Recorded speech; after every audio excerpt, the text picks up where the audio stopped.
Revelation Revealed, Part 1, Section 8, The Overview.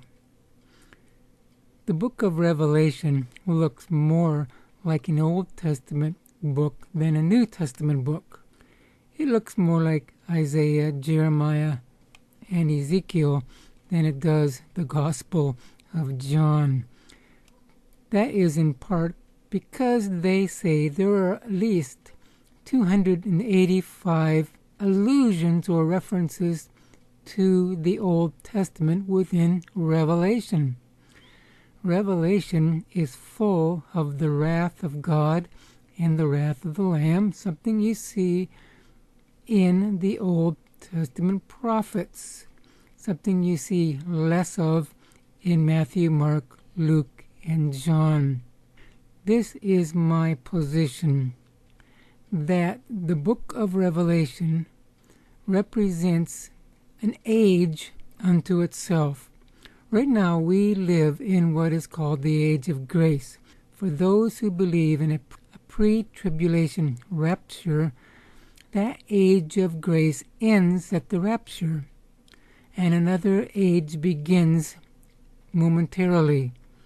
That age is more like the Old Testament because it picks up where the Old Testament left off concerning Israel.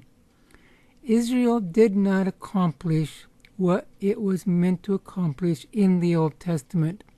And during what we call the Great Tribulation, or the events found in Revelation, God picks up the Israeli story and finishes the judgments and introduces the restoration of Israel as was predicted in the Old Testament by such prophets as Isaiah, Jeremiah, Ezekiel, and the rest of them.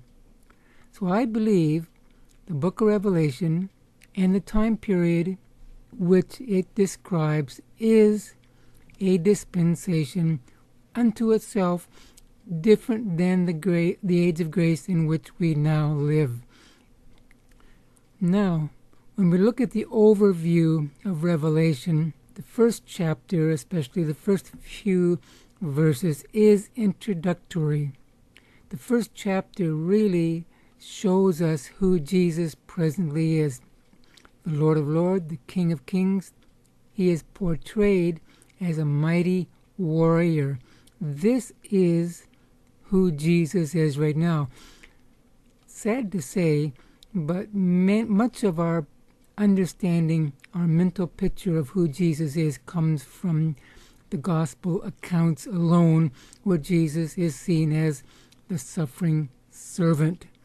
Jesus is no longer the suffering servant that you see in the gospel accounts. He is the Lord of Lords. He sits at the right hand of God the Father in a place of authority, and he is judging the nations of the world in the book of Revelation. Chapters 2 and 3 are 7 letters directed to 7 specific churches which have present day and future implications. We will talk about these letters more when we get to those chapters. Chapter 4 is where we see John transported into heaven, where he sees certain things happen in heaven. That's what takes place in chapters 4 and 5. Now, from this point on, we must realize that John is in heaven. What he sees is in heaven. Chapter 6 begins the visions of what he sees in heaven that has earthly implications. Chapter 6 concerns the 7 seals.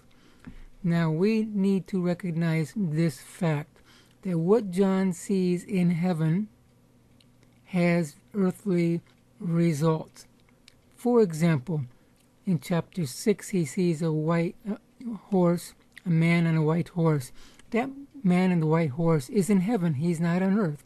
But what he sees in heaven concerning this man on the white horse has earthly implications. It doesn't mean that there is a man on a white horse on earth. He is in heaven, but what he is doing in heaven has earthly implications. And that's how we should view the rest of what we see in Revelation. I'll talk about this more as we get closer to chapter 6. But from chapter 6 on, it's basically John sees things in heaven that has a corresponding action on earth that eventually results in the white throne judgment, the new heavens and the new earth, and the final part of the book of Revelation where John says, "Come, please, come, Lord Jesus."